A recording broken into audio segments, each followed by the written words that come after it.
Alors, à chaque fois que je parle de cette saison, tout le monde me dit que c'est ultra glauque. Tout le monde me dit que c'est ultra glauque, et j'avoue, moi, c'est pas ma saison préférée. Ma saison préférée, elle est encore pire, on y arrivera après. On y arrivera après. Ma saison préférée d'American Horror Story, elle est encore pire que celle-là. Elle est horrible. Ma saison préférée, elle est horrible.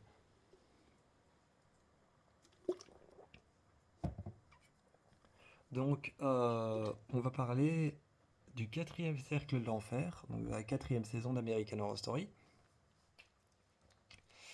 Le quatrième cercle de l'enfer, c'est l'avarice. Alors, l'avarice, c'est ceux qui gardent tout pour eux. Alors, l'avarice, on est vraiment dans vraiment les personnes qui ne partagent pas, qui gardent tout pour eux.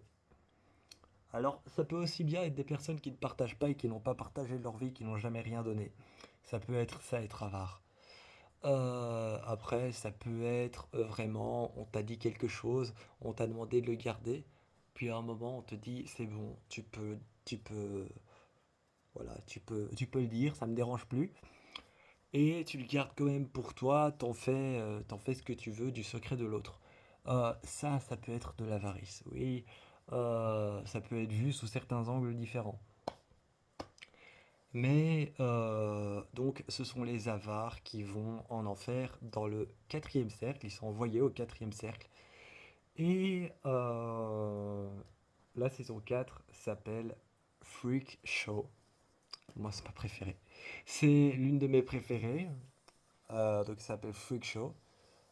Pour ceux qui voudront essayer, parce que moi, j'ai regardé American Horror Story. Mais en fait, comme j'ai regardé cette série et que justement, je suis arrivé en plein milieu, quand ma mère était en train de la regarder, eh ben, j'ai vu la série complètement à l'envers en fait. Si je me rappelle bien, j'ai vu la saison 6, ensuite la saison 2, puis après j'ai été voir la saison 1, puis après j'ai vu la saison 3, et j'ai vu la saison 4 et la saison 5 en dernier. Donc j'ai vu cette série complètement à l'envers. Mais en même temps, ça change pas grand-chose parce que je vous ai dit dans une autre vidéo, dans ma première vidéo, sur la première saison, c'est une série anthologique. Donc ça change pas grand-chose parce que chaque saison a son propre univers. Chaque saison a sa propre histoire, son propre univers. Quand tu commences une saison et qu'elle est terminée et que tu passes à une autre, faut pas s'attendre à ce que les mêmes personnages reviennent dans la saison suivante. Non, tu auras des personnages, les mêmes acteurs, mais pas les mêmes persos. Voilà. Donc ça change pas grand-chose au final, American Horror Story. Vous pouvez la regarder dans le désordre. Ça n'a pas vraiment de... Enfin, il y a quand même des liens, évidemment. Il y a quand même des liens, évidemment, dans American Horror Story. Les saisons sont liées par certaines scènes, par certains personnages qu'on voit et qu'on aperçoit vite fait sur une scène comme ça, dans une autre saison où elle ne devrait pas être, mais pour faire un lien. Mais en soi, les histoires ne sont pas liées. Les histoires ne sont pas liées, il y a des espaces entre à chaque fois. Donc la saison 4, elle est vraiment glauque. On est sur un freak show, donc un spectacle de monstres. Et c'est pas un spectacle de monstres avec les monstres que vous imaginez avec les grosses crocs. Non, c'est pas ça. C'est pas ça, un monstre, c'est vraiment le sous-entendu de tu es un monstre physiquement. Donc c'est des personnes qui portent des handicaps lourds physiques et qui se voient. Donc c'est des personnes qui portent des handicaps lourds physiques et vraiment des gros handicaps. Si jamais ça peut vous rassurer, moi ça me rassure beaucoup. Ça me rassure beaucoup de la regarder cette saison-là parce que j'ai un handicap qui ne se voit pas, malheureusement. Enfin, pas malheureusement, c'est bien. Je veux dire, il se voit pas quoi. Euh, Donc, en fait, ces personnes, je peux vous citer si je me souviens bien des persos. Si je me souviens bien des persos, il y a une femme qui a, il y a une femme qui a trois seins et qui a un pénis. Voilà, donc il y a une femme qui a trois seins et qui a un sexe. Donc cette femme, c'est un véritable hermaphrodite. Il y a un homme, un- il y a un homme interprété par Evan Peters qui a trois doigts. Et, enfin, il a pas trois doigts, il a cinq doigts. Il a cinq doigts, mais ces deux doigts-là sont collés. Et ces deux doigts-là sont collés, en fait. Et ça, son pouce est un peu, voilà, un peu difforme. Euh, Il y a une femme qui n'a pas de jambes. Il y a un autre perso, on le découvre pendant la série, elle n'a pas de jambes non plus. Elle n'a pas de jambes non plus. Il y a une femme qui est énorme, énormément grosse. Il y a un petit qui s'appelle,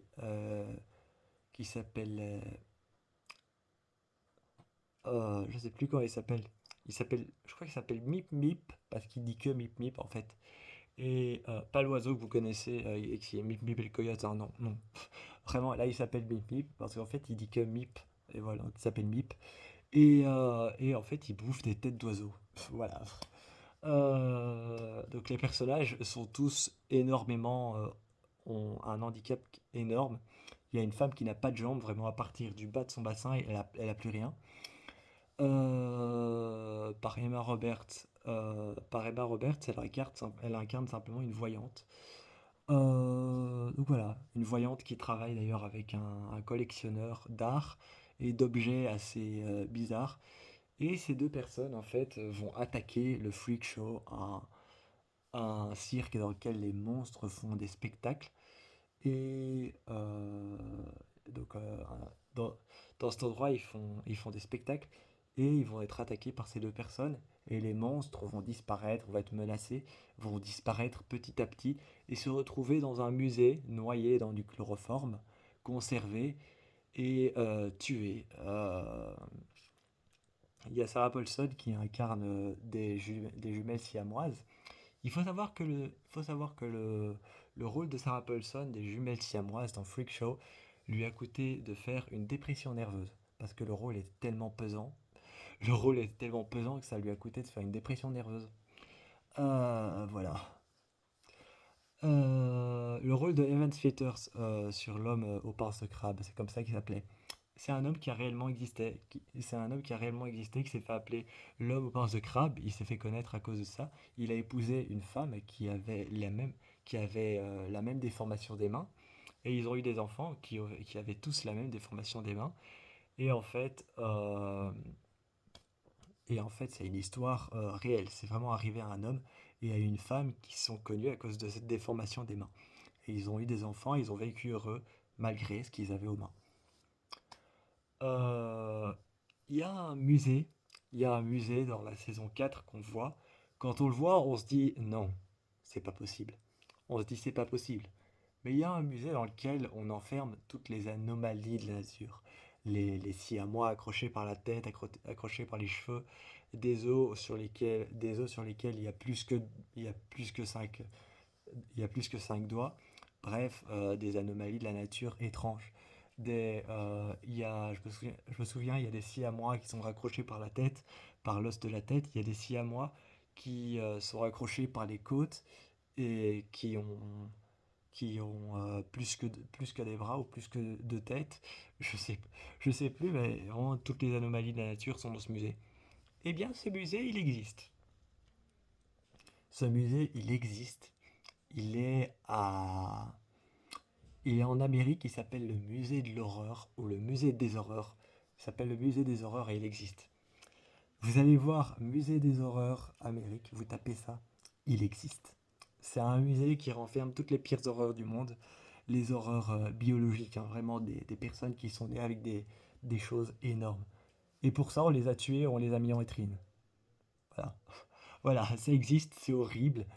Et donc il y a plein de choses qui ont existé. Il y a aussi un passage qui se passe en Allemagne, encore une fois, pendant la guerre froide, je pense. Euh, il y a un truc qui se passe en Allemagne pendant la guerre froide, pendant la guerre avec Hitler et tout ça. Bref, j'essaye de pas prononcer son nom encore et encore. Mais il y a beaucoup d'histoires vraies dans la saison 4. La saison 4, elle est très rassurante parce qu'en fait, enfin, elle est très rassurante la saison 4. Je l'aime bien, mais elle est assez glauque, elle est gore. Il y a aussi une histoire vraie sur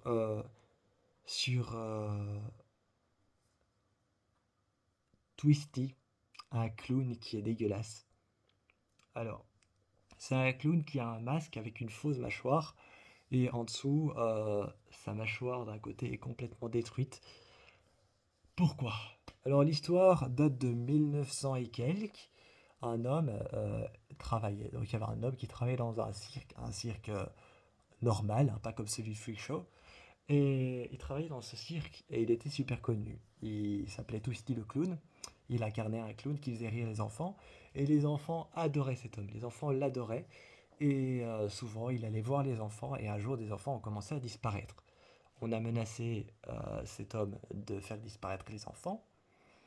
On a menacé cet homme de faire disparaître les enfants. Et le jour où il s'est fait poursuivre par la police, eh ben, il est rentré dans une cabane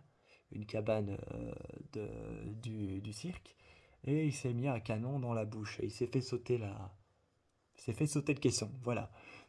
Il s'est fait sauter le caisson, il s'est fait péter la mâchoire, et donc depuis il porte un masque. Et en dessous de son masque, en fait, il n'arrête pas de baver, et on le reconnaît aux traces de bave qu'il est derrière lui. Ça, évidemment, ça a été fictionné, ça a été fait en fiction, c'est de la fiction. Mais l'histoire derrière est une histoire réelle. Twisty le clown a réellement existé. C'est un homme qui s'est fait sauter le caisson dans une cabane et qui depuis devait porter un masque. Enfin, évidemment, il était mort hein, dans l'histoire vraie, mais là non. D'ailleurs, on le reverra dans la saison 7. Euh, mais voilà, donc ça, c'est les histoires vraies. C'est les histoires vraies qui sont cachées derrière la saison 4. Moi, je vous envoie plein de, moi, je vous envoie plein de bisous. Et je vous envoie plein de bisous et je vous encourage à aller voir cette saison-là, qui parle vraiment de choses horribles, qui est sec, brutale et rude. On se revoit pour le cinquième cercle.